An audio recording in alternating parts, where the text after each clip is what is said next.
మనం G7లో మెంబర్లం కాదు, G20లో మెంబర్లు. కానీ G7 సమావేశాలకు మనల్ని గట్టిగా పిలుస్తుంటారు. 7 సంవత్సరాల నుంచి వరుసగా పిలుస్తున్నారు. ఏడాది ఆగిపోయిందనుకుంటే లేదని కెనడా ప్రధానమంత్రి పిలవడం జరిగింది.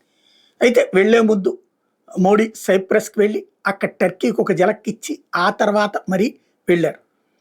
అయితే ట్రంప్ మాత్రం మోడీకి ఎదురుపడలా. మోడీకి ఎదురుపడాలంటే కాస్త ధైర్యం ఉండాల, శక్తి ఉండాల, ఓపిక ఉండాల. ముందే చెప్పేశాడు ట్రంప్, మోడీ నాకంటే చాలా పెద్ద బేరగాడు అన్నటువంటిది. అమెరికా ఏ దేశంతోనైనా ఏ దేశాధినేతతోనైనా తనకేం కావాలో కోరుతుంది, అది చేసి తీరాలి. బట్ మోడీ నీకు ఇది కావాలంటే నాకు అది కావాలని బేరం ఆడతాడు.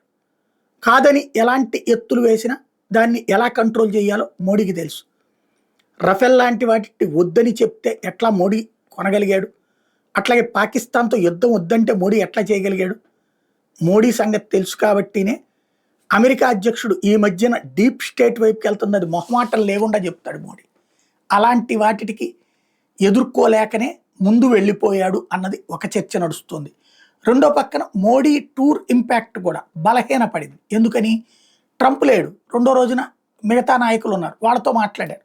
అది ఆశించినంతటువంటి కాన్సెప్ట్ రాల తాజాగా.